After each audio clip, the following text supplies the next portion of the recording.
Buonasera a tutti, grazie per essere qui presenti, grazie ad Andrea Abisso, il nostro relatore di questa sera, grazie a Gabriele che ha accettato il mio invito a condurre la serata cercando di imbrigliare per quanto possibile la verve che tra un po' imparerete a conoscere del nostro relatore, e grazie al sindaco Pietro Valent che ci onora con la sua presenza questa sera. Devo dire che il mio ringraziamento per Andrea è particolarmente sentito perché ha accettato il mio invito con spontaneità e grande entusiasmo, e questa cosa mi fa particolarmente piacere, vi dicevo, perché mi legano ad Andrea ricordi di gioventù e un'affettuosa stima che va avanti da moltissimi anni. Per cui averlo ospite qua questa sera in uno degli ultimi meeting di questa annata del club è davvero entusiasmante. Io ricordo a tutti i non Lions presenti che il Lions International è la più grande associazione di volontariato al mondo, conta quasi 1,5 milioni di iscritti, è attiva in oltre 200 paesi del mondo ed è fatta di tante piccole cellule che sono i Lions Club, fra cui il nostro Lions Club di San Daniele del Friuli, che come innumerevoli altri opera ad ampio raggio in diversi settori, nel settore dell'ambiente, nel settore dell'istruzione, nel settore della salute e anche in quello della cultura. Cerchiamo di fare cultura, divulgazione e informazione attraverso relatori il più possibile autorevoli come quello di questa sera. La forza del club naturalmente sono i soci, la squadra. Più soci siamo, meglio possiamo fare, perché maggiori sono le idee, le risorse, e quindi siamo sempre molto felici quando qualcuno decide di unirsi a noi nella nostra avventura, che è certamente impegno e certamente anche un po' di fatica, ma è fatta veramente di grandissime soddisfazioni che derivano soprattutto dal fatto di poter dare poi dei contributi concreti al nostro territorio, quello su cui operiamo quotidianamente. Vi ricordo che la realtà del Lions è una importantissima occasione, spesso l'unica occasione per professionisti, imprenditori, di fare concretamente volontariato, di fare concretamente del bene, e questa è una delle grandi ricchezze del nostro club. Passo a questo punto la parola al sindaco di San Daniele, Pietro Valent, per un saluto, ringraziandolo ancora per essere qui. Grazie Presidente, a voi il mio saluto personale, il saluto della città di San Daniele, ci siamo fuori dal territorio comunale, però il vostro club porta il nome della nostra città e quindi con piacere quando posso intervengo, su sollecitazione ovviamente del Presidente e di altri soci del club. Devo dire che a tutte le volte che sono intervenuto gli argomenti trattati hanno dimostrato un interesse sotto l'aspetto della tematica e anche sotto l'aspetto della partecipazione. Il fatto che ci si trovi in 60-70 persone ad ascoltare in questo caso un nostro valente concittadino che ha raggiunto dei livelli professionali importantissimi, e anche su un tema come quello della lotta al cancro così vicino a ciascuno di noi, perché tutti quanti noi abbiamo purtroppo nelle nostre conoscenze o anche nella nostra famiglia qualcuno che ci è passato attraverso, chiaramente ci interessa, ci inorgoglisce anche per il fatto proprio che il nostro concittadino riesca a impegnarsi nella professione a questi livelli. Gli impegni del sindaco sono moltissimi, quindi ho pensato di arrivare, fare un saluto e andarmene. In realtà c'è stato un fortunato cambio di programma, per cui per un'oretta e qualcosa potrò fermarvi con voi, e quindi volentieri ascolterò anche questo tema per capire se veramente il nostro sistema immunitario può darci una mano, e quindi magari applicare da stasera o da domani gli eventuali consigli e suggerimenti che il professore vorrà darci, cosa che credo farete anche voi, ed è questo il motivo della vostra presenza.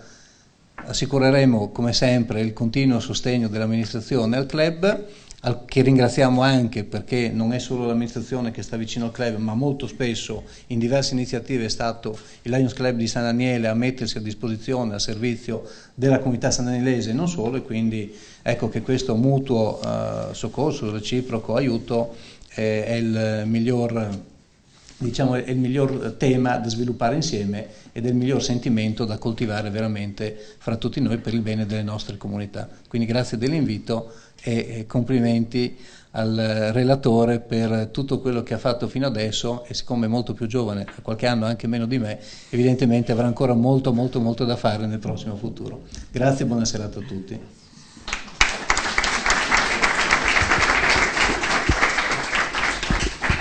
Grazie Pietro, e a questo punto do la parola al conduttore della serata, Gabriele Turissini, che introdurrà a tutti il nostro ospite. Allora, buonasera a tutti anche da parte mia. Come al solito il Presidente dice mi ha invitato, in realtà non è che mi aveva invitato, mi ha detto devi farlo, punto, questa è la verità. Non è un invito. Allora, in realtà anche per me il rapporto con Andrea non è di questa sera, per cui è un rapporto, diciamo così, di anni, vissuto su vari piani, che non erano soltanto quello del suo lavoro, che chiaramente mi interessava, eccetera, ma per mille motivi, mille sfaccettature che la vita ci porta, su cui la vita ci porta a confrontarci.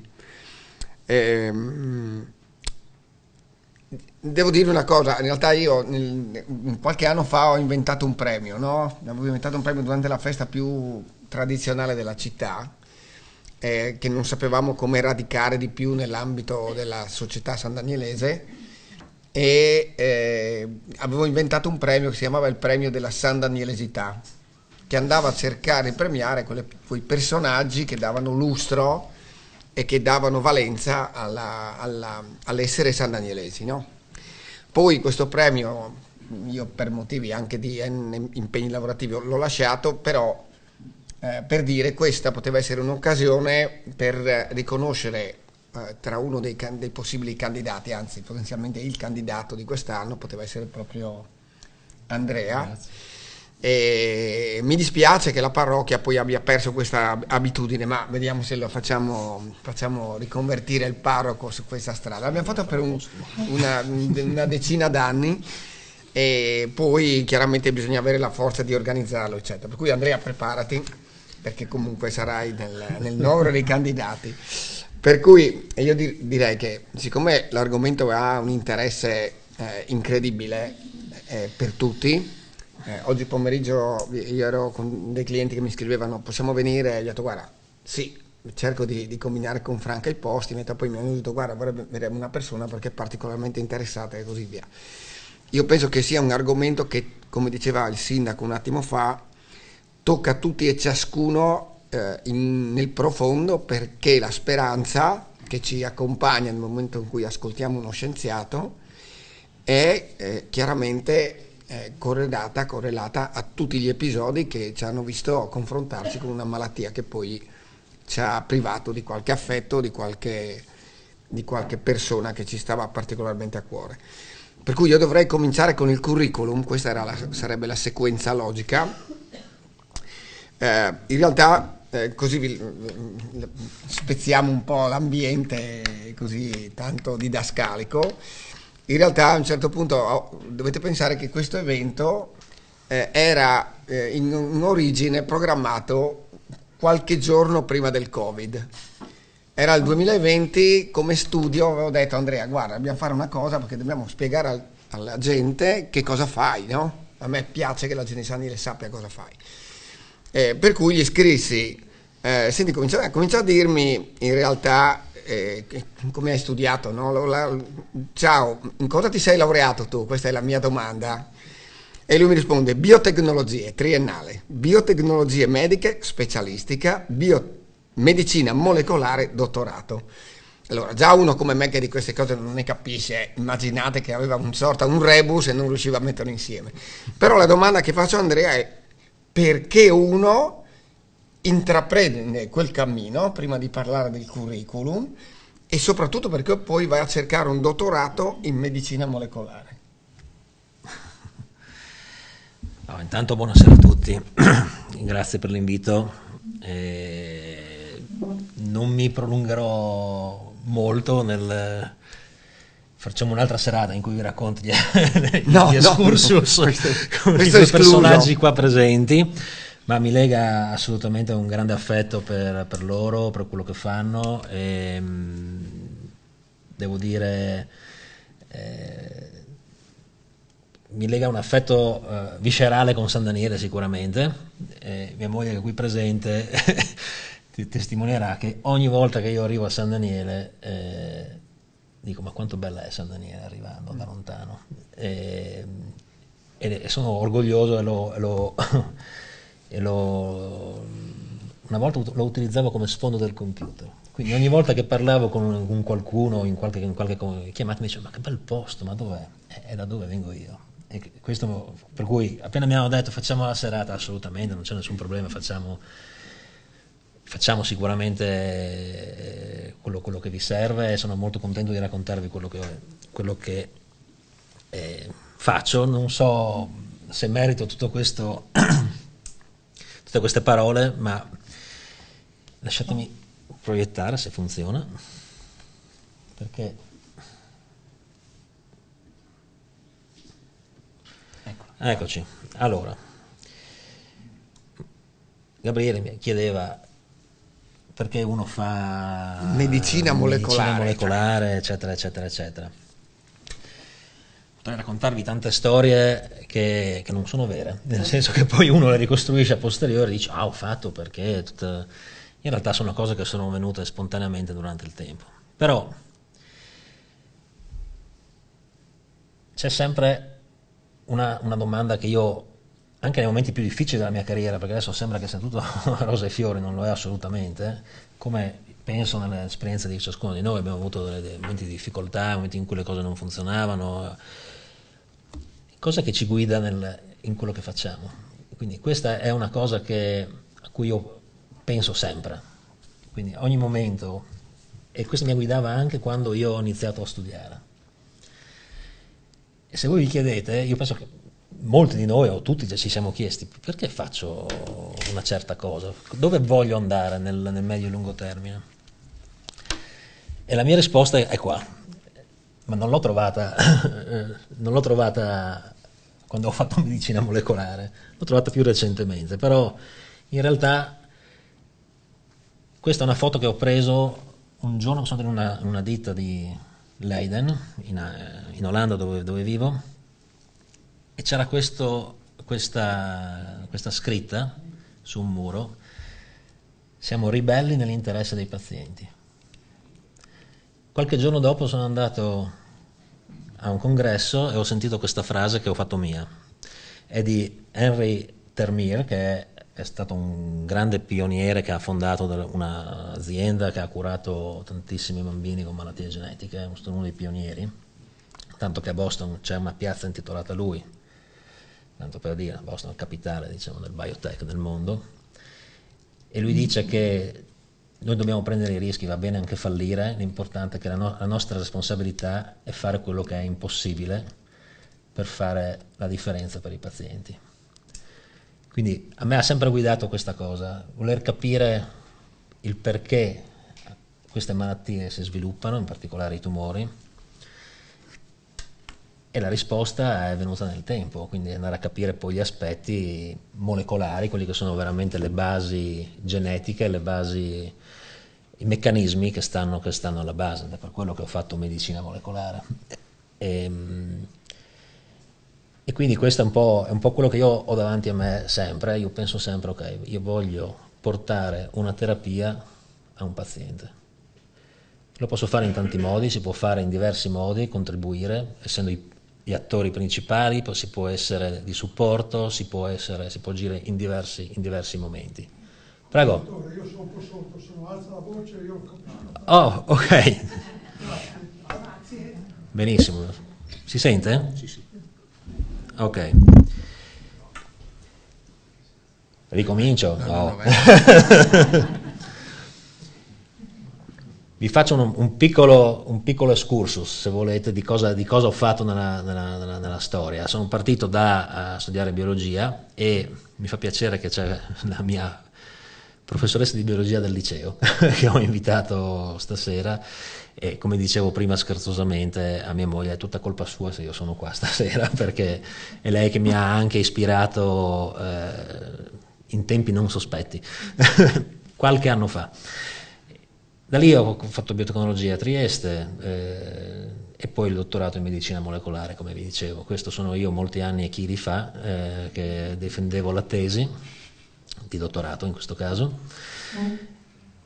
Poi sono finito a Milano all'Istituto Oncologico Europeo, che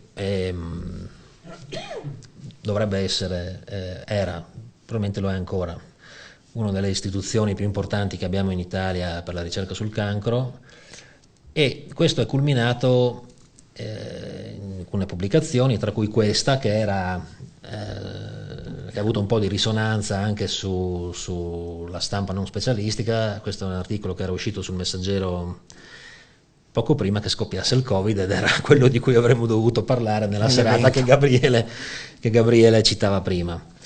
Ma questo è stato un momento per me chiave, perché questa pubblicazione ha fatto sì che la gente mi scrivesse sui social media, e mi ricordo ancora una persona che mi ha chiesto: dottore, io sono un dottore laureato, non sono un medico, questa persona credevo fossi un medico, dottore, quando potremo usare questa terapia?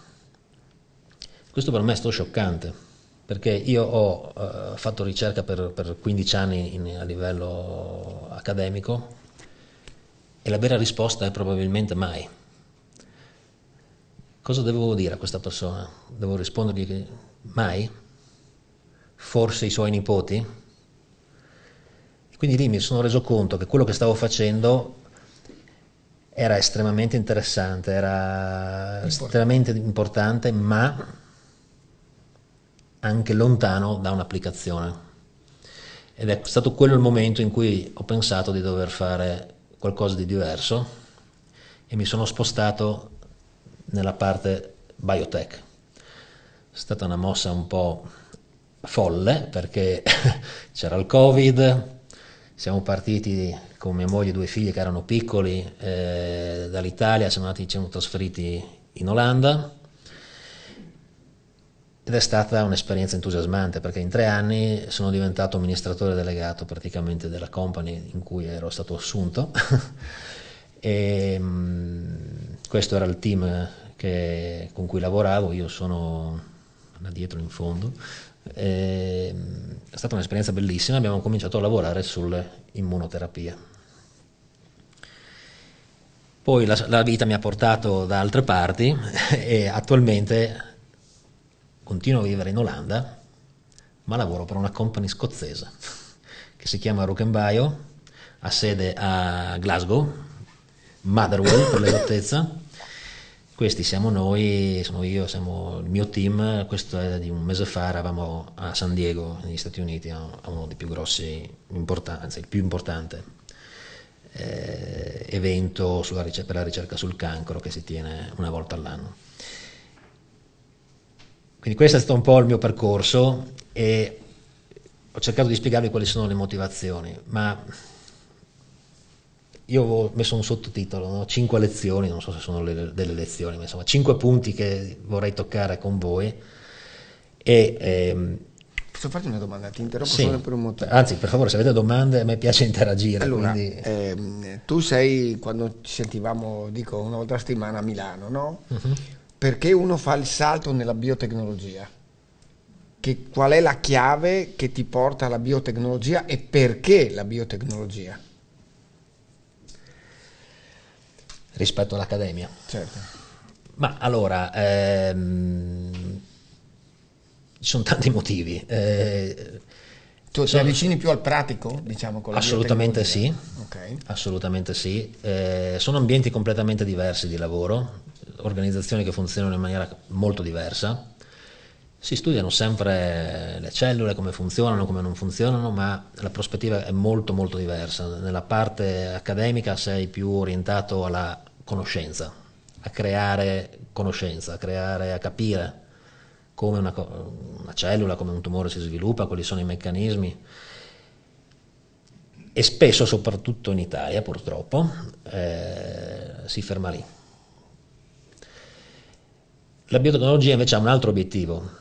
Le biotecnologie, diciamo, definiamo meglio, le aziende biotecnologiche partono da una conoscenza e cercano di trovare, per esempio nel nostro caso, dei farmaci o di sviluppare delle strategie per poter correggere il problema che è stato identificato, diciamo, per semplificare la malattia, un pochettino, diciamo. E poi per curare, in questo caso, per sviluppare una terapia. L'ambiente di lavoro è molto diverso, è molto più dinamico, molto più che non è necessariamente sempre una cosa positiva, certo. Dipende un po' da anche, non è sempre adatto a tutte le persone, dipende un po' da come è anche la tua attitudine. È un ambiente molto dinamico, è un ambiente, nella mia esperienza, non voglio generalizzare, però nella mia esperienza più meritocratico. Per cui anche competitivo? Molto, estremamente competitivo. Per questo dico, non è un ambiente per tutti, perché devi avere una certa voglia di fare, una certa ambizione per poter progredire. Altrimenti ce n'è un altro fuori che prende certo. Il tuo posto. Questa è la realtà. Per cui diciamo che è competitivo sia all'interno dell'azienda che con le aziende che stanno lavorando negli stessi progetti o negli progetti simili? All'interno dell'azienda no, almeno non nella mia esperienza, anzi è un ambiente molto più in cui tu lavori come un team, in cui ognuno porta la sua competenza e l'obiettivo non è la tua gloria personale, ma è raggiungere un certo livello di sviluppo di un potenziale farmaco, per dire, o di una potenziale terapia. C'è estrema competizione tra aziende, questo è brutale. Homo homini lupus. Onestamente, sì. Però, e voi vi siete focalizzati sul principio che la nostra forza per affrontare il tumore fosse proprio all'interno di noi. Questo è il passaggio? Sì, l'azienda per cui mi sono spostato in Olanda, in cui ho lavorato, si chiamava Gadeta, era una delle aziende, delle centinaia di aziende che cercano di sviluppare terapie basate sul sistema immunitario. Ma lasciami mostrare una cosa, perché queste sono parole, tutti parlano di terapie, vi faccio vedere una cosa. Non so se conoscete questa ragazza, sono immagini un po' forti forse, però questa è la realtà dei fatti. Questa ragazza si chiama Emily Whitehead ed è letteralmente una bambina che ha cambiato come noi approcciamo l'oncologia pediatrica dei linfomi. Vi racconto la sua storia brevemente. Questa è una bambina che nel 2010 aveva 5 anni, a un certo punto ha cominciato ad avere un po' di febbre, un po' di malessere e vanno in ospedale, diagnosi di leucemia linfoblastica acuta dal giorno alla notte. Questa è una terapia, è un tipo di tumore pediatrico curabile nell'85% dei casi.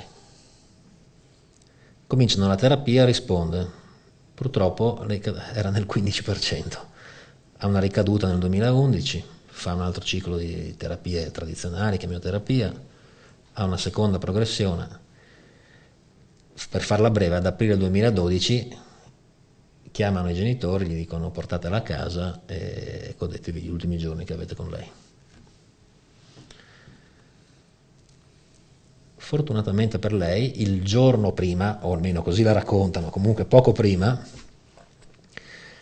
questa ragazza vive a Filadelfia, dove Carl June, se lo vedete al premio Nobel tra poco non vi stupite, stava iniziando le prime terapie sperimentali con quelle che si chiamano CAR-T. di cui parleremo anche dopo. E lei è stata reclutata. Sostanzialmente con questa terapia ti istruiscono le cellule del sistema immunitario a riconoscere il tumore. Gliele hanno prelevate il 6 marzo, si preparano in laboratorio, 6 settimane dopo era ancora viva con un tumore molto molto avanzato ed aggressivo, gliele hanno reinfuse nel corpo. Ha avuto una reazione tossica allucinante, è entrata in coma farmacologico, medici disperati, ovviamente i genitori disperati, i medici non sapevano cosa fare, trovano un farmaco contro l'artrite, glielo danno, 23 giorni dopo questa bambina era senza tumore più e adesso questa immagine è di 5 anni fa, lei esattamente a maggio del 2026 ha fatto 13 anni o 14 anni cancer free. Questa terapia con le CAR-T, che aveva causato una tossicità che è stata controllata fortunatamente, ha completamente eliminato il tumore dal suo corpo. Questo è stato il primo caso nella storia di un tumore pediatrico completamente curato. Allora, quando tu senti questa storia, dici, ma aspetta un momento, allora si può fare. Allora abbiamo dentro di noi questa medicina, già. Lo scopo di molti ricercatori, incluso me, incluso mia moglie nel passato, è cercare di capire come fare a risvegliare questo sistema immunitario, come istruirlo a fare meglio quello che non riesce evidentemente a fare spontaneamente. E se ci pensate, il sistema immunitario è una macchina fantastica, che è evoluta in milioni di anni per difenderci da tutto quello che è all'esterno del nostro corpo, virus, batteri, e per tutto quello che non funziona all'interno del nostro organismo, quindi le cellule tumorali in questo caso. La storia poi ormai, i dati sono storia ormai, perché nel 2012 lei è guarita, nel 2017 questa terapia che lei aveva sperimentato in anteprima è stata approvata dall'FDA in America e ad oggi sono stati trattati tra i 70 e gli 85 mila pazienti con questa terapia. E questo è un esempio di molti approcci che stiamo facendo, che si stanno sviluppando e che sono alcuni di questi nella comune pratica clinica oggi, basati su sfruttare meccanismi del nostro sistema immunitario per combattere i tumori. Questo è quello che ci dicevi questo è quello che dicevi l'altro giorno, cioè tu istruisci i leucociti, sì, perché riescano ad imparare un modo di interagire con le cellule malate in maniera diversa, diciamo in maniera più razionale, non reagiscano in maniera convulsa, diciamo. Esattamente. Allora, io qua ho preparato 500 slide, saltiamo alcune, vado a mostrarvi questo, visto che stiamo parlando delle CAR-T. Come funziona questa terapia nella pratica? Vengono prelevate le cellule del paziente. Questa diciamo è la versione 1.0, ce ne sono anche altre adesso, ma questa è la 1.0. Prelevate le cellule un prelievo di sangue abbastanza consistente, come una donazione, diciamo, quindi una feresi si chiama, abbastanza importante. Si isolano poi in laboratorio in maniera abbastanza facile ormai delle cellule T con dei marcatori, abbastanza si può fare tranquillamente. E dopodiché avviene questa ingegnerizzazione, quindi viene inserito all'interno della cellula T una proteina, in questo caso, che viene espressa sulla superficie delle cellule, sostanzialmente è come uno scanner che ti consente di riconoscere il tumore. Queste cellule vengono quindi modificate, espanse, cresciute e poi reinfuse nel paziente. È quello che ha fatto la Emily Whitehead. E vi faccio vedere una cosa. Questa in viola è una cellula tumorale, in giallo è una CAR-T. se parte. Adesso vedete che la cellula T è in grado di attaccarsi alla cellula tumorale. Qua gli fa un attacco, lo chiama hit nel video. Vedete che la cellula tumorale comincia a cambiare forma. Il primo, il secondo, ce n'è un terzo se ricordo bene. E l'ha uccisa. Considerate che queste cellule modificate possono uccidere decine, centinaia di cellule tumorali. Alla Emily Whitehead penso ne avessero reinfuse, ne infondiamo tipicamente sui 10 milioni. Quindi possiamo sconfiggere delle masse tumorali piuttosto consistenti. Però questo è quello che succede nel nostro organismo. Adesso il video è fatto ovviamente in un sistema in vitro, in laboratorio, come dimostrazione. Però il concetto che sta alla base di questa particolare terapia, particolare immunoterapia, è prendo le cellule del paziente, le modifico. Le cellule proprio i leucociti, cioè proprio... I leucociti T in particolare, sì. Si chiamano le cellule T, ce ne sono anche altre, ma insomma, diciamo le cellule T, le modifico in maniera da stimolarle, da renderle più capaci, più potenti, li faccio diventare da un soldato semplice, un Rambo, in grado di combattere e riconoscere le cellule tumorali. Potete capire che quando questo concetto è stato fatto, Carl Jung è stato uno dei pionieri a Filadelfia, è stato il pioniere assoluto per i bambini, e ha creato un entusiasmo incredibile, perché c'è stata un'esplosione di company, di aziende biotecnologiche che hanno cercato e che cercano ancora oggi di sviluppare questo tipo di terapie per ogni tipo di tumore. Nel caso della Emily Whitehead stiamo parlando di un linfoma, ma adesso la ricerca sta andando verso i tumori solidi, che sono il grosso problema che abbiamo, ed è quello che anche noi facevamo. Parlo al passato perché purtroppo l'azienda non c'è più, però è quello che stavamo... Gadeta non c'è più, sì, purtroppo, per altre ragioni economiche di cui magari parleremo durante il convegno finanziario, ma il vero scopo adesso è sviluppare altre di queste terapie, perché sui tumori cosiddetti liquidi, quindi le leucemie, i linfomi, per quanto estremamente complesso, è ancora relativamente semplice. Quando si passa ai tumori solidi, le cose diventano molto molto più complicate. Però negli ultimi anni ci sono ad oggi dei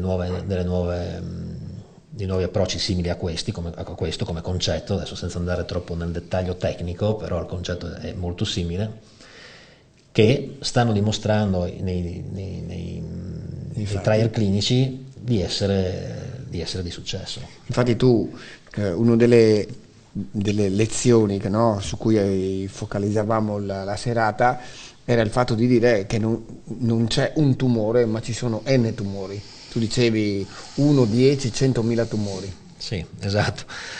Allora, ti faccio vedere questo, esatto. Tra l'altro, io ho una slide per spiegare cosa sono i tumori, la mettevo sempre, perché noi parliamo sempre di cosa sono i tumori, parliamo di questo, cioè il mio...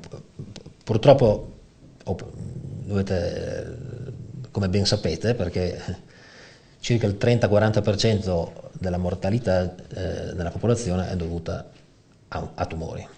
Quindi tra di noi uno avrà l'esperienza purtroppo di affrontare un tumore. Ci sono varie ragioni per quello, la popolazione sta invecchiando, ed è legato al fatto che il tumore è una malattia del DNA.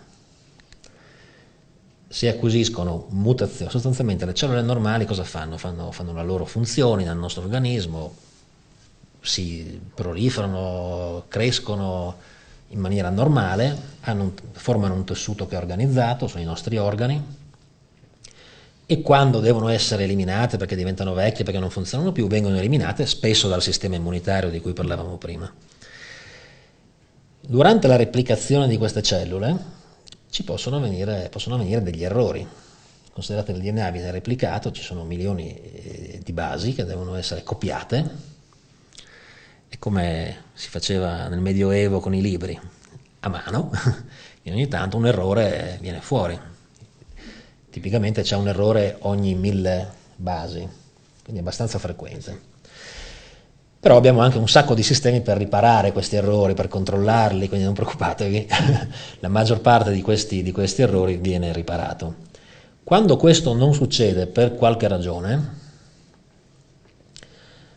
tipicamente, tranquilli ancora, non succede nulla, perché questi errori avvengono a caso, quindi in regioni che spesso in zone del nostro DNA che non sono così importanti per quella specifica cellula. Ahimè, quando succede però che questo errore avviene in regioni che controllano il comportamento e la proliferazione delle cellule, allora abbiamo dei problemi.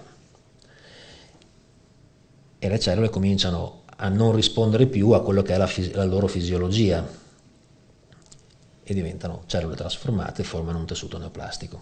Questa è un po' la sostanza. Io faccio sempre il paragone, forse la professoressa si ricorda perché utilizzavo altre slide quella volta, ma il paragone è sempre lo stesso, è quello di una macchina. Nel nostro genoma abbiamo diverse proteine codificate nel nostro DNA, alcune sono degli acceleratori della macchina e altre sono dei freni. Quello che succede è che nelle cellule normali tu hai il freno frena quando deve frenare, l'acceleratore accelera quando deve accelerare, ma se tu hai un problema per cui l'acceleratore è sempre schiacciato e il freno è rotto, la macchina è incontrollabile. Questo è quello che diciamo succede in una cellula tumorale, per semplificare un attimino il concetto. Il problema cos'è? Che il concetto di 1, 10, 100.000 tumori è che negli anni 30 o comunque nel passato, quando venivano identificate queste masse, venivano classificate sostanzialmente su base anatomica. Quindi ho il tumore al seno piuttosto che il tumore al colon, piuttosto che al polmone e via discorrendo. È una classificazione che ha poco senso ormai, ovviamente il tessuto di origine è importante, però cosa si è scoperto? Che già dagli anni 40, agli anni 50 abbiamo scoperto che ci sono dei altri parametri che devono essere tenuti in considerazione, il numero di tumori, quindi quante masse sono presenti, se ci sono i linfonodi interessati, se ci sono delle metastasi.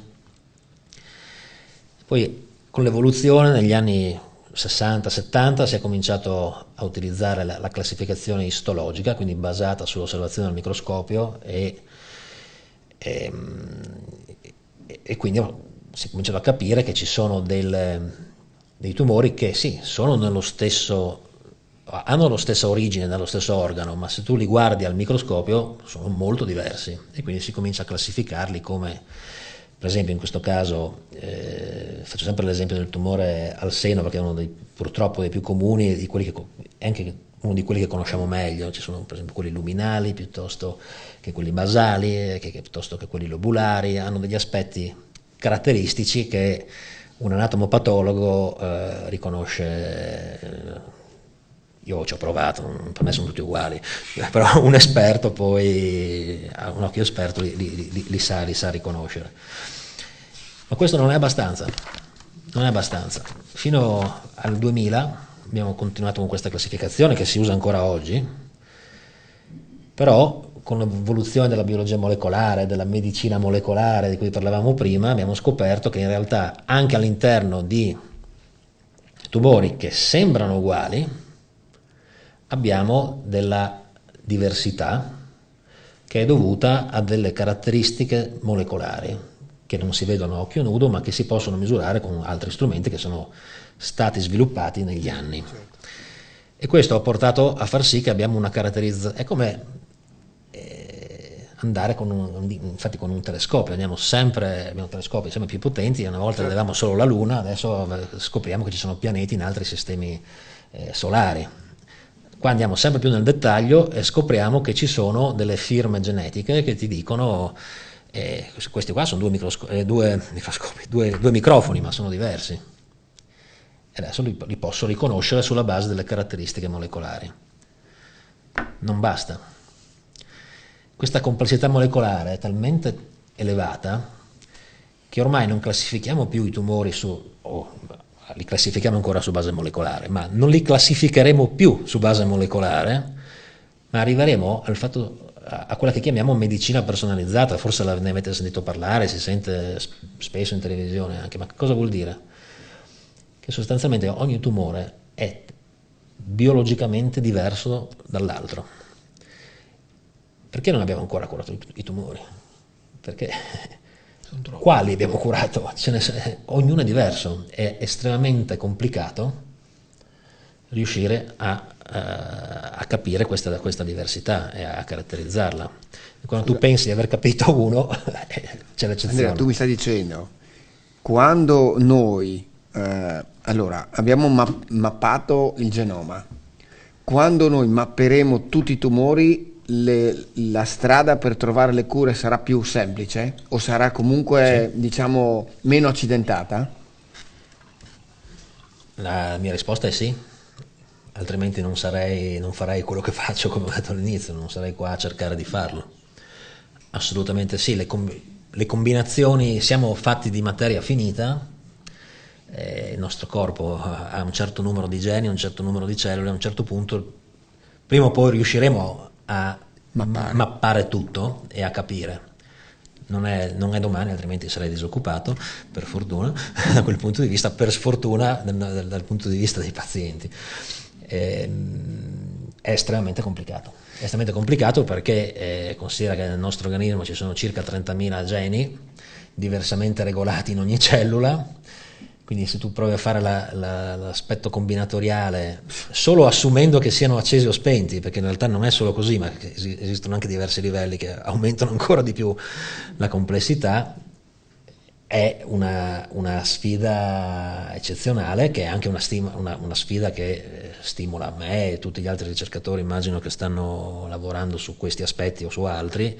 L'aspetto è estremamente affascinante, la nostra macchina, il nostro corpo, come dicevo prima, il nostro sistema immunitario è evoluto in milioni di anni, il nostro organismo è evoluto in milioni di anni, quindi adesso noi stiamo facendo dei passi incredibili sostanzialmente la biologia molecolare esiste da 30 anni e stiamo capendo cose che non avremmo neanche immaginato. Quanto potrà aiutarvi l'AI in questo processo? È una rivoluzione. Non so se sapete cos'è l'AI, se qualcuno di voi la usa. Scusate, parliamo di intelligenza artificiale. Sì. Cioè, nella mia semplicità, io la mattina il primo programma che apro è Claude. Ormai io non posso fare a meno di aprire Claude. Tocca fare l'iscrizione a Claude, perché sei già il terzo che me lo dice. Io ne uso altri, però ecco, parliamo di intelligenza artificiale. La domanda era fatta proprio perché Claude la mattina mi risolve i problemi che mi costavano la lettura del Sole 24 Ore, di Milano Finanza, del Corriere della Sera, eccetera. Claude lo risolve in 20 secondi, nel nulla, perché la mia professione è il nulla rispetto a quello che fanno loro. Quanto vantaggio hai allora dall'intelligenza artificiale, scusate, non dall'AI? Solo che AstraZeneca ha appena comprato un'azienda biotecnologica che ha sviluppato un software, diciamo, di intelligenza artificiale per 1,2 bilioni, non so se sapete quanti sono 1,2 bilioni di euro, giusto per dire quanto investono, perché questa intelligenza artificiale non sostituisce il nostro cervello, non pensa per noi, come tanti credono, assolutamente no, però fa delle operazioni simultaneamente, allo stesso tempo, una quantità di operazioni che semplicemente è impensabile per un cervello umano. Quindi tu, quello che hai detto prima di Claude per la rassegna stampa, non so per cosa la usi. Io non uso, ne ho 3 adesso e le uso tutte e 3 per dire, uso Gemini, uso ChatGPT, uso quell'altro, non mi ricordo neanche più, Copilot. Sono delle risorse eccezionali e io le uso a livello dilettantistico. Nella terapia quello che viene fatto adesso, quello che si farà è, arriviamo già all'ultima slide praticamente qua, no, però no, va benissimo. Quello che sarà il futuro è, io vado in ospedale, faccio un'analisi microinvasiva, anzi zero invasiva probabilmente, il sogno sarebbe fare un'analisi del sangue,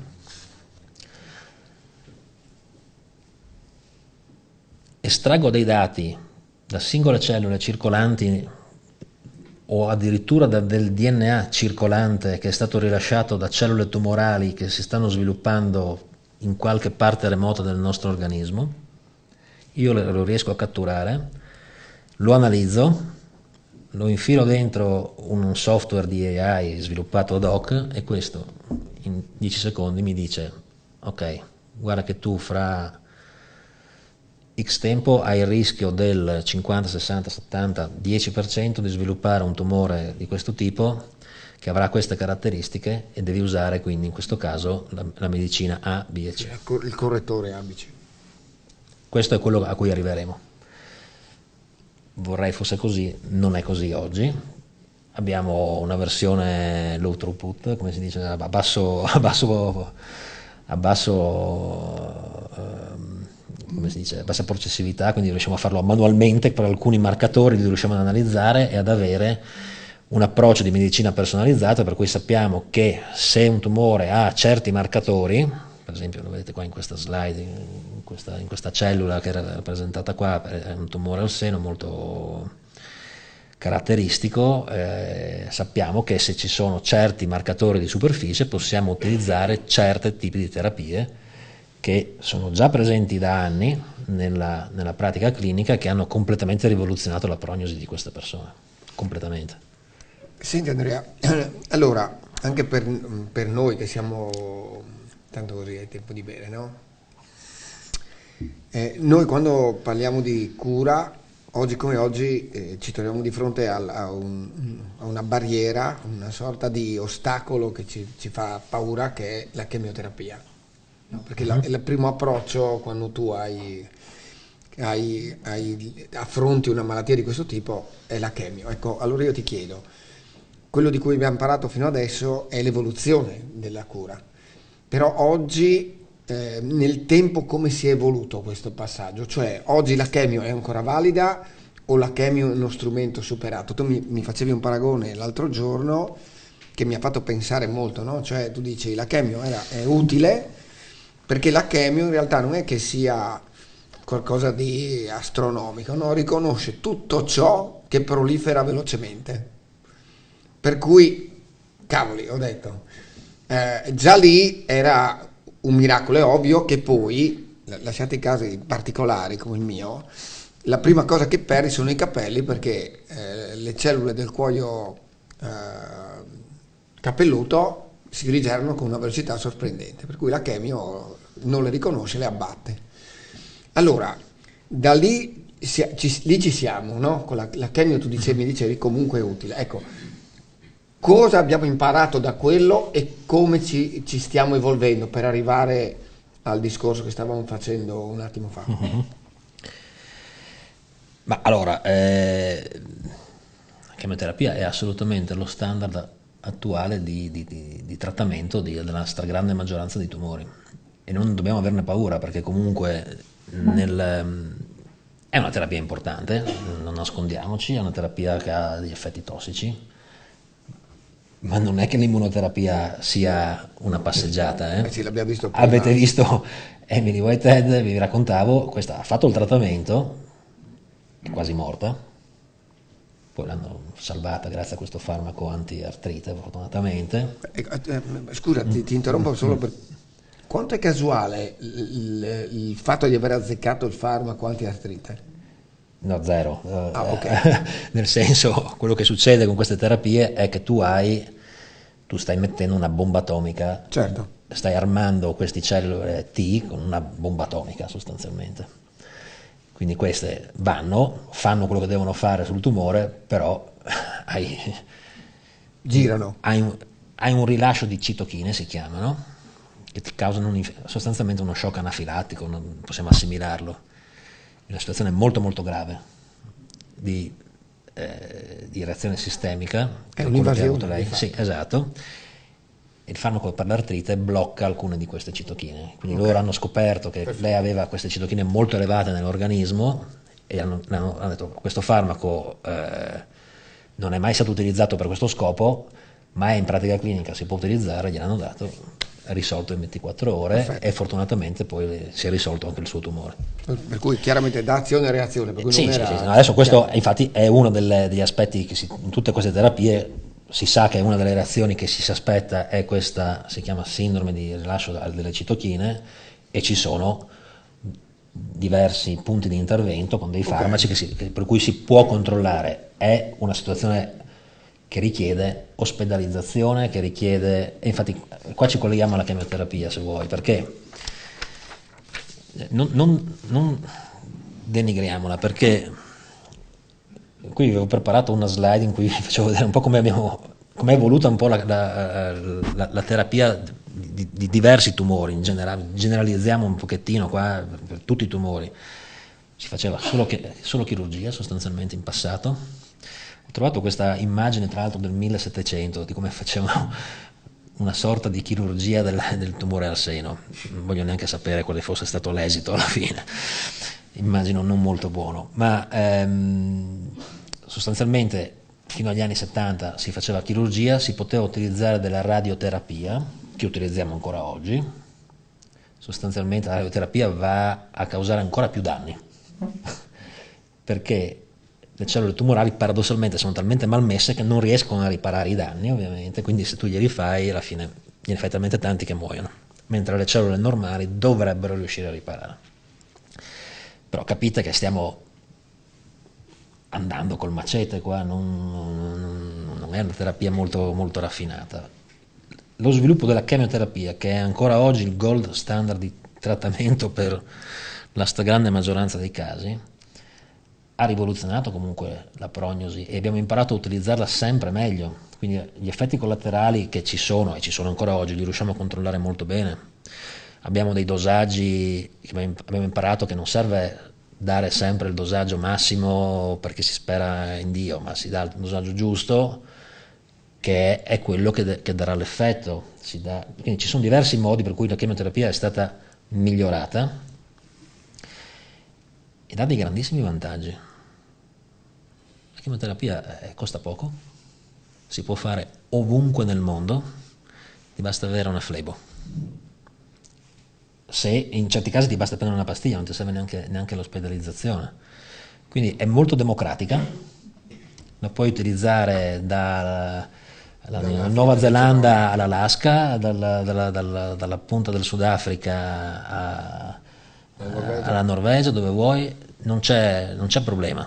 La può fare qualsiasi ospedale, adesso, punti di ospedalieri attrezzati, ma l'attrezzatura è veramente minimale.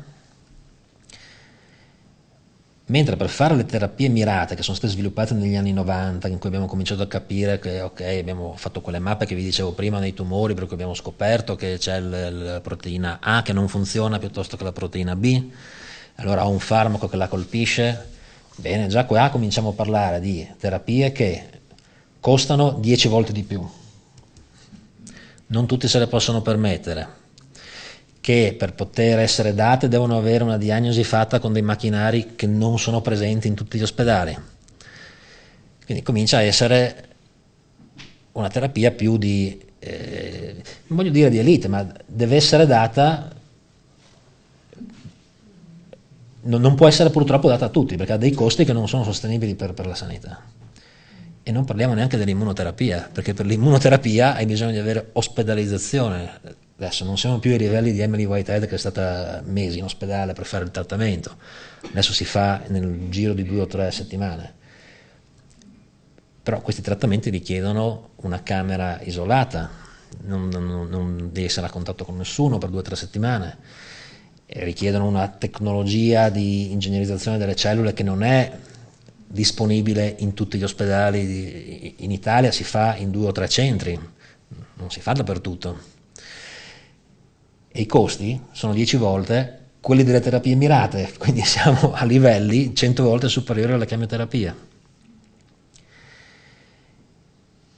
E questo per dire che appunto poi questa è l'evoluzione temporale. Sì. Però appunto avevo forse una slide da qualche parte che magari appunto vi posso mostrare, eccola qua, in cui proprio vi dico utilizziamo una terapia che serve e che sappiamo che funziona. La chemioterapia funziona benissimo in tantissimi casi, continuiamo a utilizzarla, costa poco, funziona e si può fare dappertutto. È chiaro che una delle sfide del futuro è cercare di sviluppare sempre più terapie, adesso qua non abbiamo parlato ancora degli anticorpi monoclonali, però terapie un po' più avanzate, abbiamo parlato dei CAR-T che sono qua sulla destra, però guardate i prezzi, questi sono i costi che ha una terapia del genere, un trattamento. Non è una cosa che si può fare su così larga scala ad oggi, per ragioni pratiche e per ragioni economiche. Quindi la complessità di queste terapie che stiamo sviluppando non è solo tecnologica, ma è anche sociale ed economica. Questo ha fatto sì anche che purtroppo molte aziende, inclusa la mia, purtroppo hanno dovuto chiudere, perché a un certo punto, passato l'entusiasmo iniziale di là, curiamo tutti i tumori con le cellule T piuttosto che con l'immunoterapia, sono cominciati i fallimenti che ci sono sempre nella ricerca, perché si fanno delle prove, delle ipotesi, non funzionano, la maggior parte non funziona purtroppo, e a un certo punto i soldi sono finiti e per continuare a sviluppare queste terapie ci vogliono capitali molto ingenti, molto ingenti. Per cui bisogna tenere sempre tutto in questi aspetti sociali e economici, oltre a quelli medici, vanno tenuti in considerazione perché sono molto importanti. Dunque, aspetta che torno indietro un attimo a quello che volevo dirvi. Noi qua abbiamo parlato, appunto vi ho fatto vedere un attimino quale poteva essere qual è la storia, diciamo, dell'evoluzione delle terapie, quindi siamo passati da veramente la preistoria con la chirurgia e la radioterapia negli ultimi anni a riuscire a fare la mappatura di alcuni geni, capire che do una certa terapia piuttosto che un'altra e magari ingegnerizzare il nostro organismo. La Emily Whitehead è fenomenale perché loro hanno fatto un'associazione, poi fanno promozione, come potrebbero essere i Lions, fa conto, fanno una promozione di queste terapie, cercano di fare raccolte fondi, sono molto attivi, e lei va in giro come testimonia, sì. Assolutamente, e lei dice: io sono la prima bambina geneticamente modificata perché comunque ha effettivamente le sue cellule sono state modificate.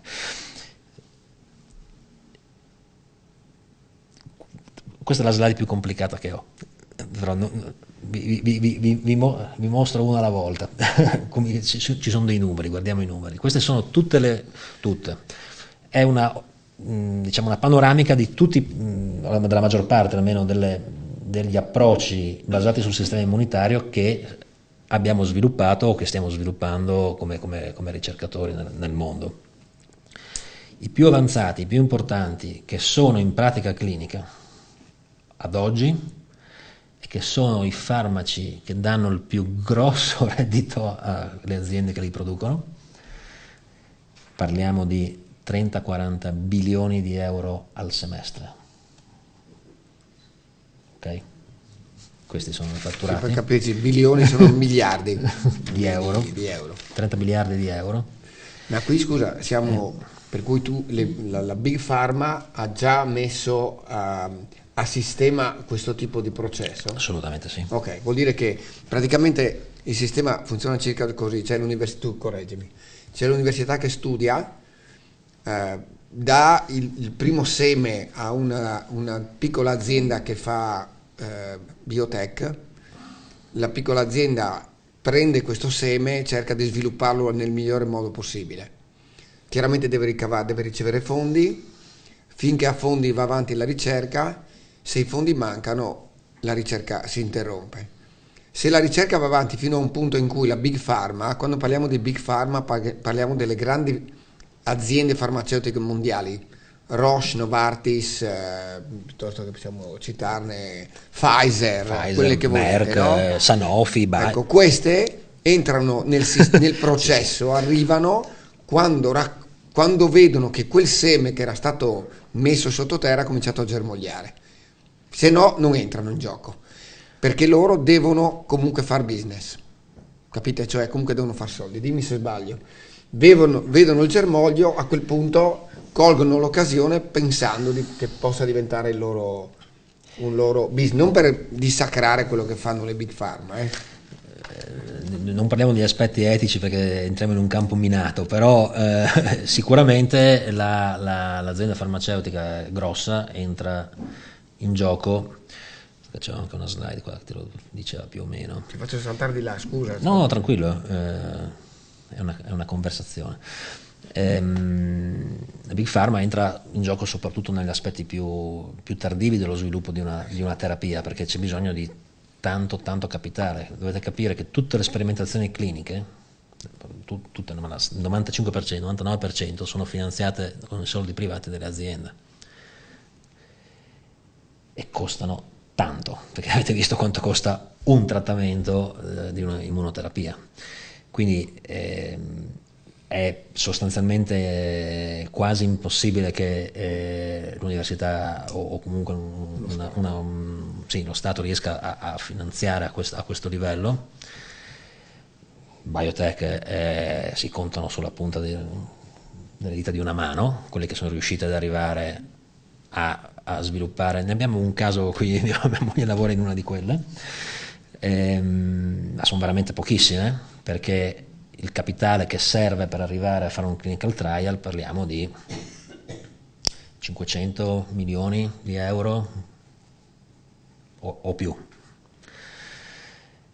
e quindi c'è bisogno del capitale che arriva dalle Big Pharma, che ovviamente non sono delle charities e quindi devono avere un rendiconto. Senza entrare negli aspetti etici, questo è però un sistema che consente di spingere l'innovazione e di avere la ricerca. Quindi così al momento funziona.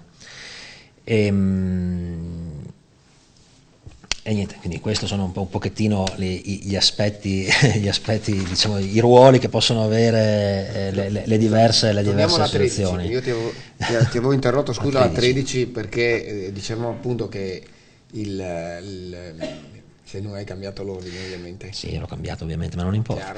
Adesso lo troviamo. Le ha cambiate 3 volte in 2 giorni, per cui non è in linea normale. Eccoci qua. Perfetto. No, quello che volevo dirvi sono un po' i diversi tipi di concetti che stanno dietro alle terapie che stiamo sviluppando. Di uno, nel numero 3 abbiamo parlato, quindi sono le cellule che prendiamo, che si chiamano cosiddette CAR-T. Prendiamo le cellule del nostro organismo, le modifichiamo e le rimettiamo nel paziente. Ma questo so che ti piacerà sentirlo. Questo è già il passato. Il presente veramente e il futuro sarà non prendere neanche più le cellule. Prendiamo dei virus, li modifichiamo in maniera tale che questi virus riconoscano le cellule T nel nostro organismo. Tu infetti la persona col virus, tecnicamente sì, infondi questo virus nella persona, che è un virus che non è più tossico, non ha nessuna più conseguenza, se non quella di andare a modificare dentro il tuo organismo le cellule T direttamente e istruirle per andare contro una cellula tumorale. Ci sono dei clinical trial al momento che riguardano questi approcci, sono fantastici. Dal punto di vista scientifico sono molto, molto eccitanti per noi scienziati, diciamo. È come per un missionario convertire, cioè il virus fa quello, no? Cioè io il virus era un nemico, lo converto e diventa il mio braccio operativo all'interno del Esatto. I virus erano stati utilizzati anche per modificare le cellule della Emily Whitehead, ma questo veniva fatto in laboratorio in un ambiente controllato. E riuscire a modificare il virus per poter far sì che vada nell'organismo e solo nelle cellule che tu vuoi modificare a fare quello che deve fare, distruirle in maniera adeguata a fare quello che devono fare, è una cosa insomma fantastica. Questi si chiamano in vivo CAR-T, le chiamiamo.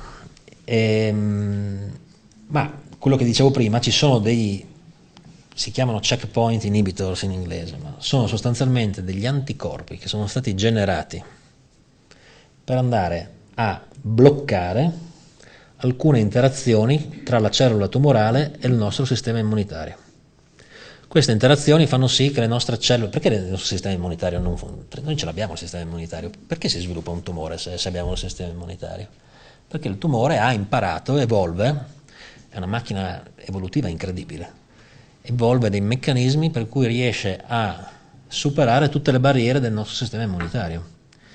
Tra queste ci sono delle interazioni che il tumore ha, fisiche proprio, con il sistema immunitario, per cui sostanzialmente non viene riconosciuto, è come se si mettesse un mantello invisibile, diciamo.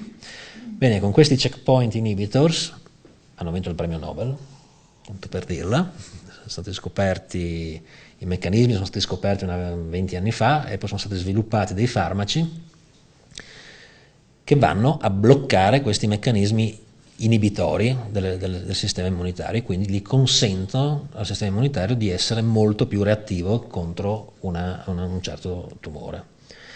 Questi sono in pratica clinica praticamente per quasi tutti i tumori, vengono associati alla chemioterapia spesso in una forma di terapia combinata.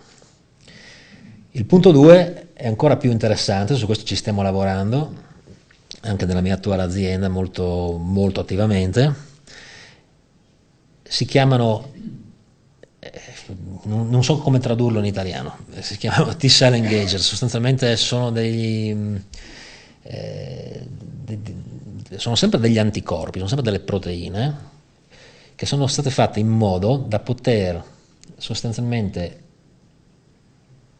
sono come dei ponti che collegano il tumore, perché riescono a riconoscerlo in maniera specifica, con le cellule del sistema immunitario e quindi creano un legame artificiale e attivano le cellule del sistema immunitario.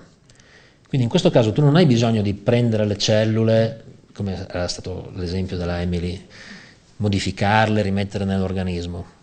Tu fornisci un farmaco che automaticamente mette insieme il sistema immunitario col tumore e fa sì che il tumore venga eliminato. Diciamo una sorta di Cupido. Beh, se la vuoi mettere così, sì, esattamente. E questi sono già il passato, vi dico già, sono già il passato, perché questi sono interazioni uno a uno, quindi c'è una parte di questa molecola che si attacca al tumore e un'altra che si attacca alla cellula del sistema immunitario. Ma l'evoluzione di questo è che oltre a fare queste due funzioni ci saranno altre, e sono equipaggiati con altre modifiche questi sistemi, per cui non solo attivano la cellula del sistema immunitario, ma una cellula, ma magari ne attivano anche un'altra, oppure bloccano le funzioni di qualche altra funzione nel tumore, quindi si chiamano multi-targeting, sono multifunzione, e questi non sono ancora in pratica clinica, però sono quello su cui sta lavorando il biotech adesso. Il numero 4 sono i approcci storici, ma che hanno rivoluzionato la terapia di alcuni tumori. Faccio l'esempio del tumore al seno ER positivo, estrogen recettore dell'estrogeno positivo. Forse avete sentito parlare del tamossifene. Il tamossifene ormai le donne che vengono diagnosticate con tumore al seno Di quel tipo. e estrogen receptor positivo vengono trattate con tamossifene, neanche più con chemioterapia, con guarigione.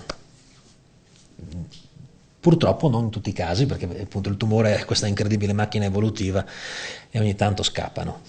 Però capite che questi tipi di approcci, che sono stati inventati più precedentemente rispetto all'1, il 2 e il 3 che ci sono qua, sono tuttora assolutamente utilizzatissimi. Il 5 è fantastico, il 5 hanno reinventato la ruota, come si dice, abbiamo e ci stiamo lavorando tantissimo. Questa è sostanzialmente una chemioterapia intelligente, si chiamano ADC, anticorpi coniugati con un farmaco, con una droga. Questa droga cos'è? È la chemioterapia di prima, solo che tu tradizionalmente la chemioterapia la dai e va dappertutto. E poi, siccome riconosce, funziona principalmente sulle cellule, come ha detto prima Gabriele, iperattive, fa quello che deve fare sul tumore e ha degli effetti collaterali. In questo caso il farmaco non va in giro dappertutto, ma è attaccato a un anticorpo, a una proteina, come quelle di cui vi ho parlato prima, che è in grado di riconoscere solo il tumore. Quindi sostanzialmente tu non fai un volantinaggio e butti i volantini dappertutto, ma lo metti solo nella casa di quello che sai che è interessato al tuo prodotto, in questo caso che vuoi andare a far fuori con un farmaco. E questi sono adesso, penso, la classe di terapie che ricevono la maggior parte dei finanziamenti, perché sono semplicissime. In realtà non è vero, sono complicatissime, ma appunto. Il concetto è: utilizzo la chemioterapia di prima, banalizzo un attimino, questi anticorpi li utilizzavo già prima per fare altre cose. La chemioterapia la utilizzavo già prima per fare altre cose, li metto insieme. Ci metto un legame, ci metto un nodino, perché vanno sempre in giro insieme. E questi sono assolutamente fantastici, ce ne sono alcuni che sono in pratica clinica nelle fasi più avanzate di alcuni tumori, e se ne stanno sviluppando tantissimi altri. Sono appena stato a febbraio al congresso mondiale focalizzato solo sugli EDC, e c'erano 700 persone, c'erano almeno un centinaio di aziende che stanno solo sviluppando questo tipo di terapia. Sugli altri possiamo andare più velocemente. Uno è quello che ti piace tanto a te, il virus oncolitici. Questi sono virus fantastici, purtroppo in pratica clinica non hanno avuto grande successo fino adesso. Sono dei virus che anche questi riconoscono e infettano le cellule tumorali e poi si replicano dentro le cellule tumorali tantissimo e sostanzialmente le uccidono. Sono fantastici in laboratorio.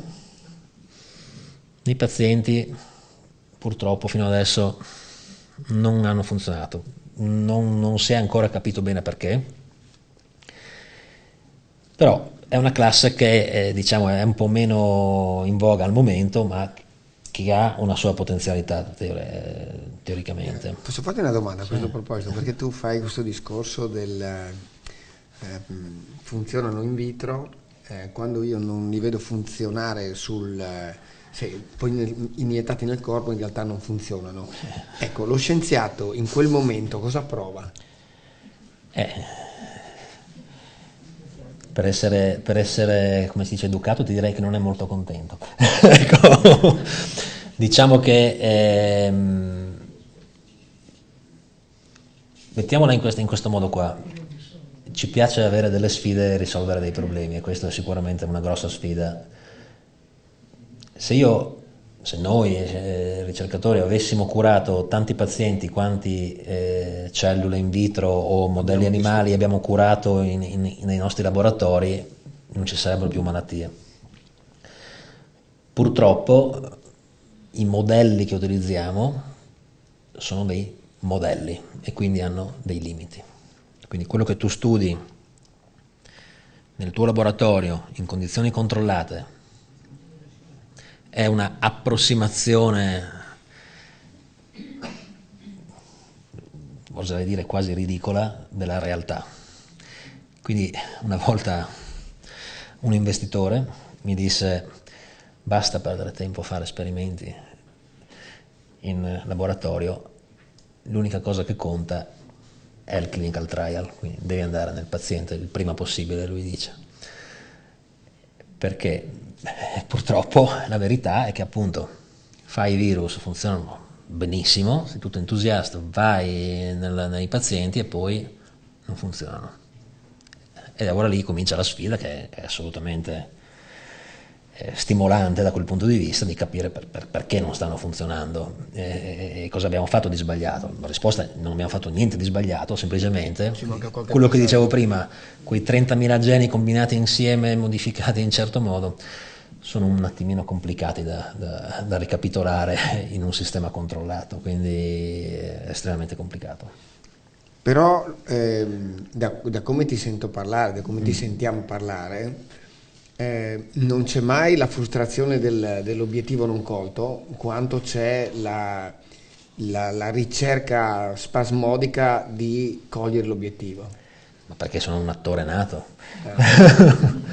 No, la frustrazione c'è parecchia, voglia, e certi giorni ti dici ma perché? Però in quei momenti pensi alla prima slide che io almeno penso alla prima slide che vi ho mostrato, allora dici vabbè aspetta, mettiamo da parte tutto questo, stiamo lavorando per qualcosa di più grande, andiamo avanti.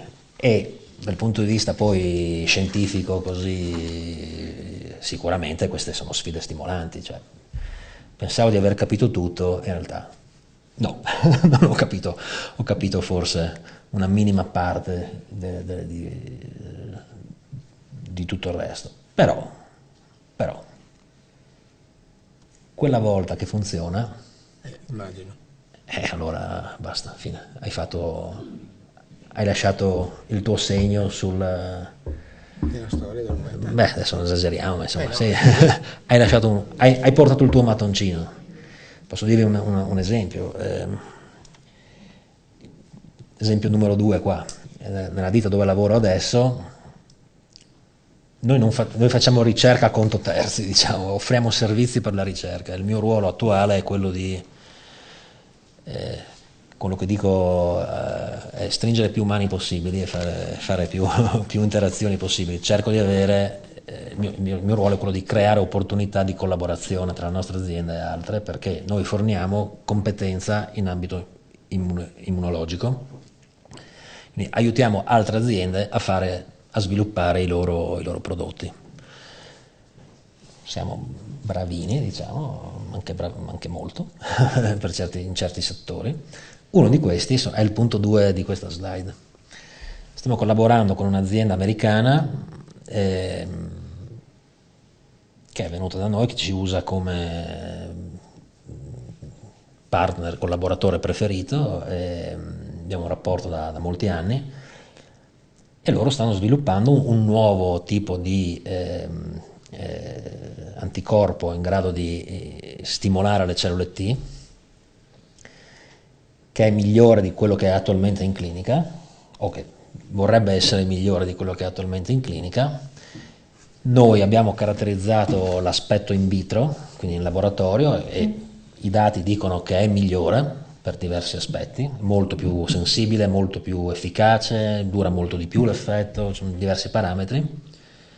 Beh, questi signori sono in clinical trial di fase 2, quindi stanno trattando pazienti che hanno, in questo caso stiamo sempre parlando di leucemie e linfomi, con un farmaco che comunque abbiamo anche noi contribuito a sviluppare.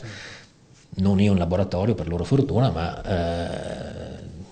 insomma sono, diciamo, cose di cui andiamo fieri come azienda. Dice ok, vabbè, allora qualcosa di buono stiamo facendo, poi speriamo che vada in fase 3, perché altrimenti purtroppo finché non è in fase 3 e non è di successo in fase 3 non hai ancora fatto niente.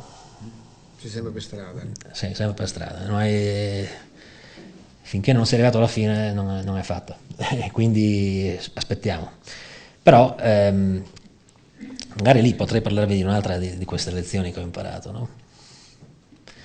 Dalla scoperta alla cura, tu me lo chiedevi, allora ho detto aspetta che ve ne parlo un attimo, perché la domanda è: perché tutta questa ricerca non arriva E torno a quello che mi chiese quella persona, quando potrò utilizzare questa scoperta, questa terapia, lei mi disse. E qua c'è un problema semantico ma reale alla fine, che quello che fa la ricerca di base è produrre conoscenza, non è produrre terapia. E quello che spesso, soprattutto gli accademici purtroppo, non hanno questo concetto, che se tu hai compreso un meccanismo non hai sviluppato ancora la cura. Per sviluppare la cura ci vogliono altre competenze, dove interviene tipicamente la startup, la biotech e la big pharma.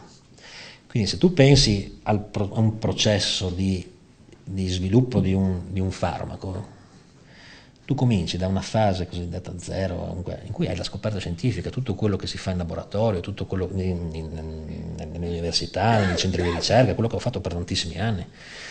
E cerchi di capire perché questo tumore succede, cosa fa questa proteina piuttosto che cosa fa quell'altra proteina, come interagiscono insieme, eccetera.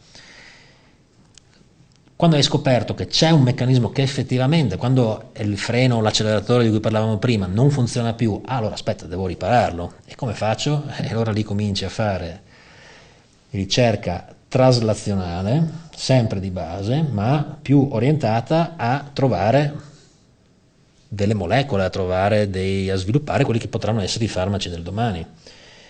Stiamo già cominciando a parlare di anni di ricerca. Se lo trovi, un meccanismo, una terapia che potrebbe funzionare, poi devi fare tutto quello che si chiama sviluppo preclinico, che è regolato dalla legge, dalla AIFA in Italia, dall'EMA in Europa, dall'FDA negli Stati Uniti. Quindi ci sono dei parametri, degli aspetti, degli esperimenti che tu devi fare, devi dimostrare che il tuo farmaco fa A, B e C e non è tossico per altre cose. E questo si fa in laboratorio, in cellule, in modelli animali, sempre meno per fortuna, però per certi aspetti servono ancora. E qua parliamo di una barriera che è come come si chiama, il saltatore con l'asta svedese, Duplantis. Quello ha saltato 5 metri, e dopo deve saltare 5-10.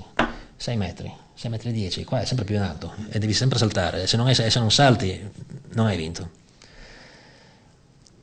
Se tutto questo va bene, ed è un aspetto che viene sempre ignorato soprattutto dai ricercatori di base, tu devi pensare che questo ancora non è un prodotto, è un prototipo.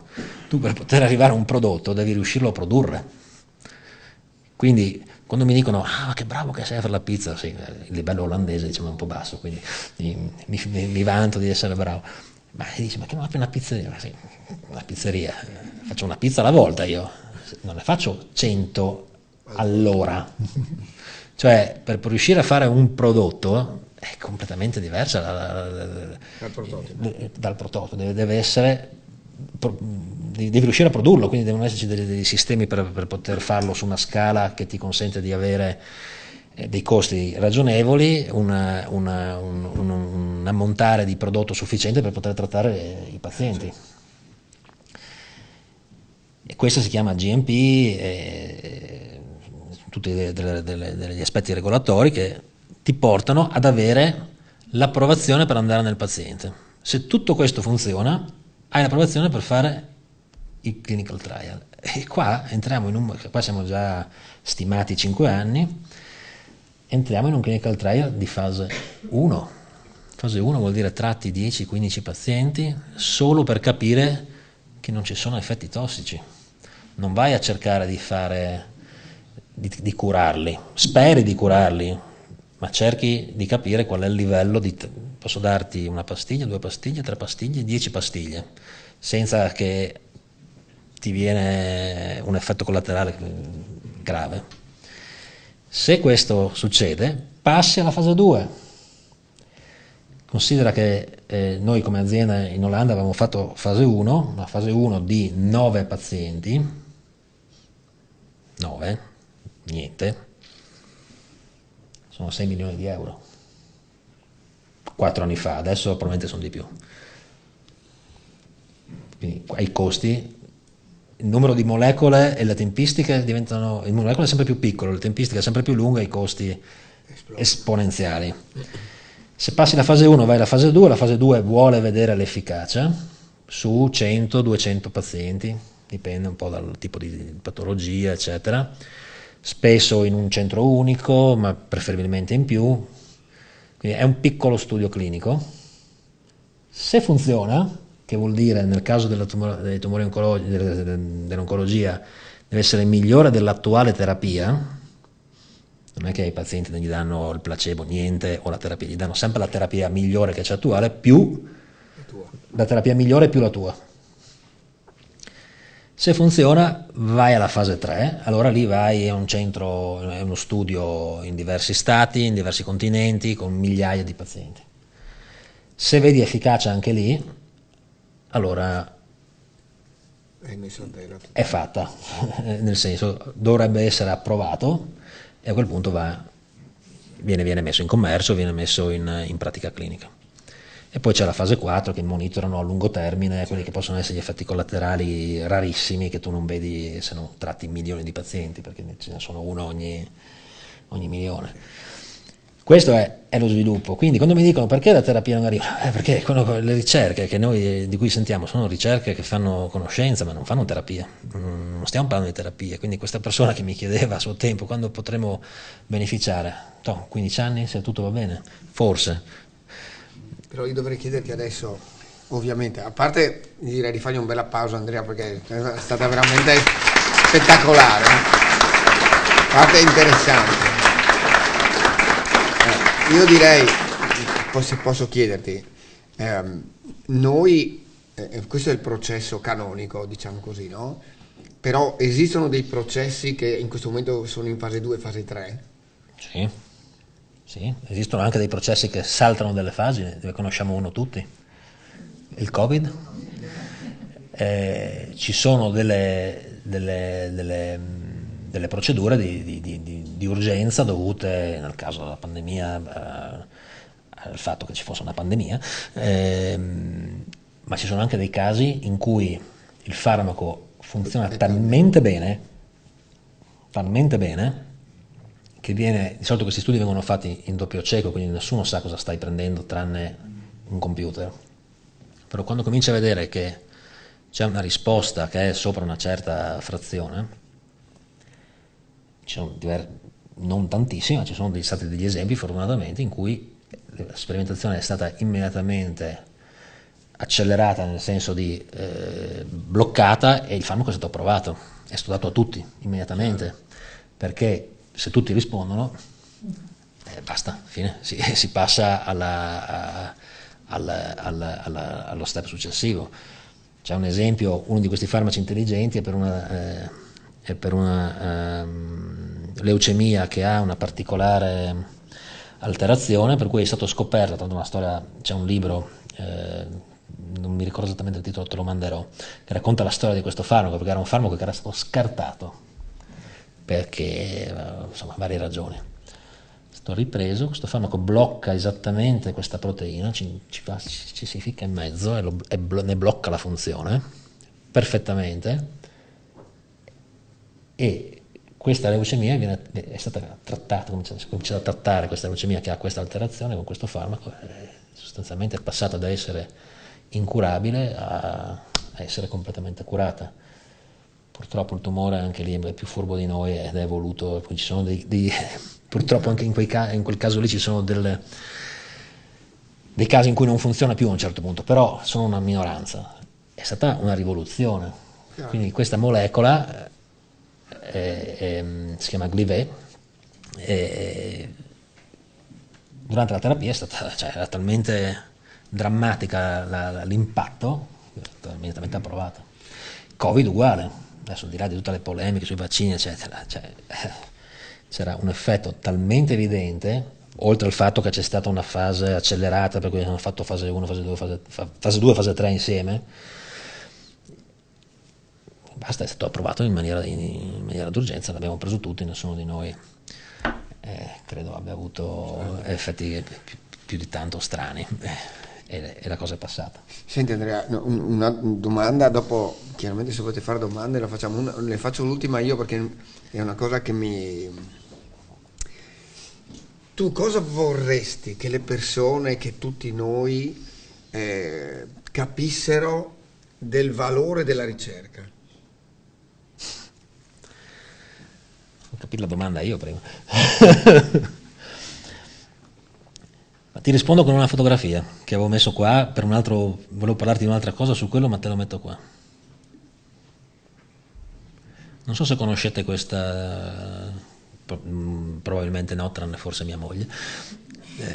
Questo si chiama il Princeps Maxima Centrum di Utrecht, dove abitiamo. È il più grande ospedale oncologico pediatrico d'Europa.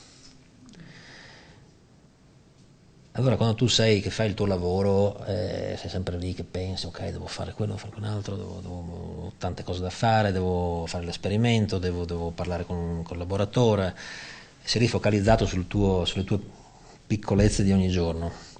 Mi è capitato, non ci vado spesso perché non ho ragione di andarci fortunatamente dal punto di vista di paziente, non ci vado perché non ci lavoro, però ci sono andato, era penso un annetto fa l'ultima volta, proprio di persona, per discutere alcuni tipi di lavoro.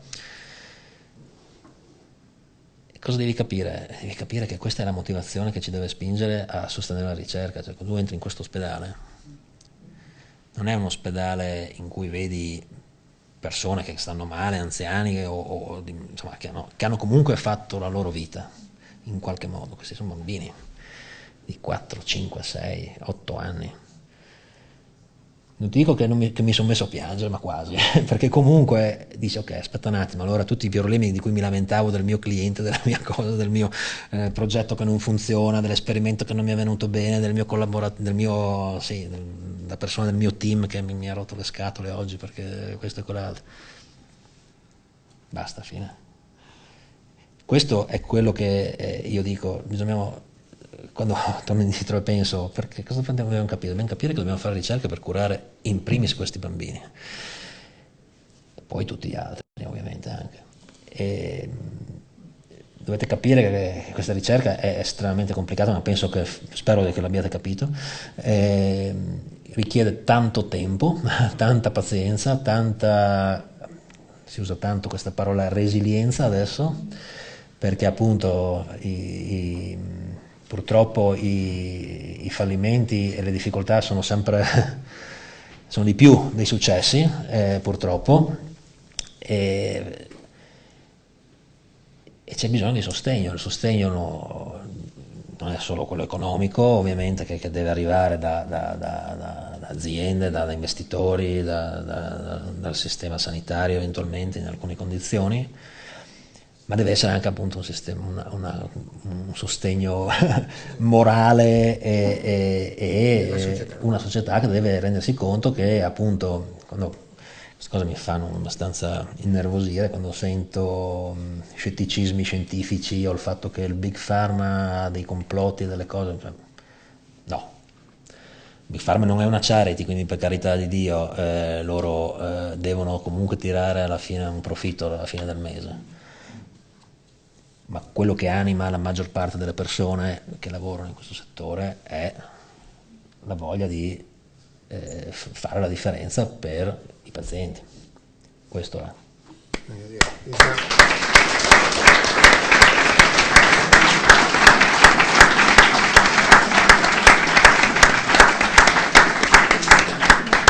Matteo,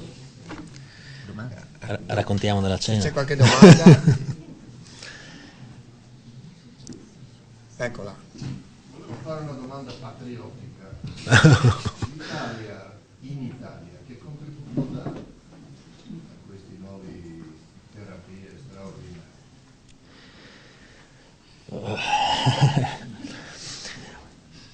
Dai una risposta patriottica. No, posso dare. No, la risposta, la verità è questa. Parliamo degli italiani o dell'Italia? Perché andrei italiano. Se parliamo dell'Italia, purtroppo non tanto, nel senso che purtroppo il nostro sistema farmaceutico biotecnologico è irrisorio, diciamocelo chiaramente. Inesistente no, ma insomma è marginale. Adesso viviamo in Olanda e il sistema olandese è basato sull'innovazione, ci sono migliaia di aziende biotecnologiche ed è un sistema che supporta e promuove questo tipo di attività in perdita, perché la maggior parte di queste chiuderanno, l'idea che c'è dietro lo sviluppo di una terapia non funziona per qualche motivo. Ma questo non è una ragione per mollare, bisogna continuare, bisogna continuare a promuovere questo tipo di cose. In Italia questo purtroppo, mi duole dirlo, manca o è molto molto limitato e non c'è la volontà politica di farlo sostanzialmente, perché comunque richiederebbe degli investimenti a lungo termine che non vengono fatti. E senza entrare poi nella politica, ma senza entrare nel dettaglio della politica, purtroppo ogni governo poi cambia le priorità, cambia le cose, questo non consente di avere un programma che deve essere almeno sui 15-20 anni per poter promuovere un terreno fertile da cui possono crescere delle cose. Non si può ragionare nell'ottica di 2, 3, 5 anni, non succede niente. Se parliamo degli italiani è un discorso diverso. Ero 2 settimane fa a Basilea a un congresso abbastanza importante svizzero, più focalizzato sulla biotech in Svizzera. Ero con la mia collega e gli ho detto: qua dovremmo ribattezzarlo questo, altro che Swiss Biotech, questa è Italian Biotech. C'erano almeno il 30%, sentivi parlare italiano da ogni angolo, c'erano almeno il 30%, credo, ho stimato così, dei ricercatori, ma dei capi di azienda, cioè gente che decide cosa si fa, come e quando, che sono italiani, che ovviamente sono immigrati dove? In Svizzera, dove i fondi ci sono, l'ecosistema è come paragonabile, anche migliore di quello olandese di cui parlavo prima, quindi sì, l'Italia così, gli italiani no, e questo ci deve fare ancora più innervosire, perché queste persone si sono formate per la maggior parte in Italia con i vostri e i nostri soldi pubblici che abbiamo messo nell'istruzione, e poi vanno fuori a portare conoscenza e ricchezza a qualcun altro, quello che hanno fatto gli Stati Uniti, che fanno continuamente. Se tu vai in un'azienda, in un'università americana, un'azienda americana, cioè gli americani sì, ci sono, ma saranno il 30%, tutti gli altri sono europei, tanti cinesi che ormai sono tornati indietro e adesso fanno business in Cina e quindi il mondo è cambiato da quel punto di vista, però noi non riusciamo a attrarre nessuno, cioè quando eravamo all'università noi, sì, gli stranieri c'erano, ma chi erano? Arrivavano dal terzo mondo senza voler essere offensivi per nessuno. Quindi è stata una pessima domanda. No, è la realtà, non c'è, la realtà è questa, poi possiamo interpretarla. È l'orgoglio della scuola italiana anche, però è vero che era una domanda, diciamo, difficile, però dimostra che la preparazione della scuola delle università italiane è di eccellenza, questo è il dato di fatto. Ma lo è. Certo. No, certamente se tu parli con adesso io ho l'esperienza diretta del sistema olandese, cioè la preparazione, adesso senza volerci lodare più di tanto, ma la preparazione che ha un universitario medio, normale, italiano, è molto migliore, molto più completa di quello che ha uno straniero, perché lo straniero, in particolare il sistema anglosassone, è molto più specializzato e specializzante, quindi tu sai molto bene poche cose. Certo. E quindi al giorno d'oggi, secondo me, è assolutamente un handicap, perché al giorno d'oggi tu hai accesso all'informazione, basta che apri un telefono e vai su Google, usi l'AI che fa il lavoro che ti salva quel lavoro lì, lo fa per te. Quindi tu adesso non hai bisogno di avere tante competenze, di averle, sì, per carità, anche le competenze specifiche, ma di avere soprattutto la flessibilità di poter lavorare, di poter utilizzare diversi strumenti, di poter muoverti in diversi ambiti, e da quel punto di vista, adesso con orgoglio patriottico lo dico, siamo sicuramente, diciamo, tra i migliori, se non i primi, però lo facciamo all'estero. C'era un'altra domanda, ho visto una mano alzata. Antonella. Sì, io la ringrazio veramente perché è stato estremamente interessante. Non so se ho capito bene, il neurone è molto affaticato, però ciò che mi ha stupito è che lei sta lavorando e praticamente potrebbe affrontare anche le malattie autoimmuni. Brava. È speculare. Assolutamente sì, anzi qua abbiamo focalizzato sul tumore, ma tutte queste terapie, tutte, vengono utilizzate in maniera speculare per le malattie autoimmuni e ci sono dei risultati straordinari. Le terapie cellulari della Emily Whitehead vengono utilizzate per il lupus, per l'artrite e per altre cose adesso. E funzionano molto molto meglio che sui tumori, per diverse ragioni di cui parleremo un'altra volta, ma sono assolutamente fantastiche.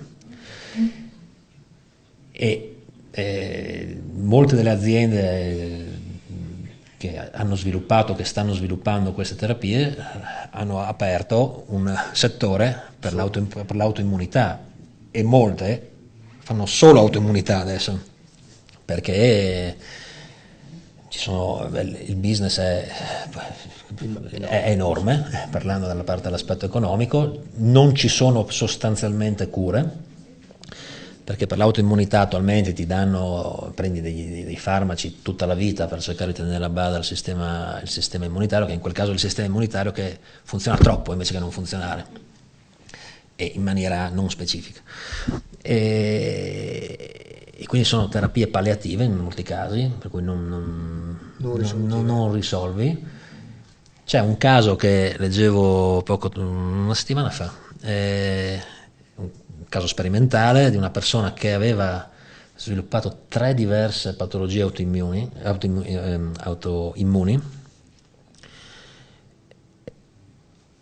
sostanzialmente non rispondeva a nessuna terapia, perché il suo sistema genetico, la sua combinazione di quei 30.000 geni di cui parlavamo prima era diabolica. Come cura compassionevole, come si dice, quindi non c'è altro da fare, sostanzialmente le hanno dato una terapia come quella della Emily Whitehead, non esattamente la stessa ma molto simile, guarita. È stato riportato, è un caso solo, quindi non si può fare statistica, non può diventare una medicina questa ancora, però dà la dimostrazione della potenza di queste terapie. In questo caso stai usando delle cellule immunitarie contro le tue cellule immunitarie. Fantastica. Diciamo, per riportare in carreggiata il sistema immunitario che è uscito di strada. Sostanzialmente quello che si fa in questo caso, quello che si ottiene è ti rimuove completamente il sistema immunitario, che poi viene rigenerato dalle tue staminali. Praticamente lo riistruisce da zero. Sì. Altre domande, se no siamo alla fine, e lascio la parola al Presidente, ringraziando io Andrea che è stato così paziente anche alle mie sollecitazioni. Il Presidente fa lo stesso, cioè si unisce ai ringraziamenti, grazie di cuore, perché ci hai proprio regalato molto stasera, non soltanto la tua competenza, ma anche la tua intelligenza, la tua ironia e il tuo entusiasmo soprattutto. Adesso invito tutti a trasferirsi di là per fare un brindisi insieme con il nostro ospite, al quale voglio fare un piccolo omaggio simbolico, cioè qualche pezzettino di San Daniele da riportare in Olanda, visto che la nostra e la tua cittadina ti manca sempre molto. Per cui qua c'è un piccolo regalo gastronomico che so che apprezzerai chiaramente conoscendoti. Poi c'è ovviamente lontano da alcuni soggetti qui presenti. Poi c'è ovviamente il guidoncino del nostro club che puoi appendere in ufficio o a casa. Beh, il mio ufficio è casa mia in questo momento. C'è per voi e insomma per i vostri bambini il DVD con la storia e i tesori della biblioteca warneriana, che insomma è una parte importante di San Daniele. Non li ho ancora portati. E poi non dimentichiamoci che pochi giorni fa abbiamo ricordato il 50° anniversario del nostro terremoto e il nostro Angelo Floramo ha scritto un nuovo libro appena pubblicato che si intitola L'estate indiana del 76, cioè l'estate in cui i friulani, come i nativi americani, hanno dormito in tenda. Te lo regaliamo e grazie ancora a te.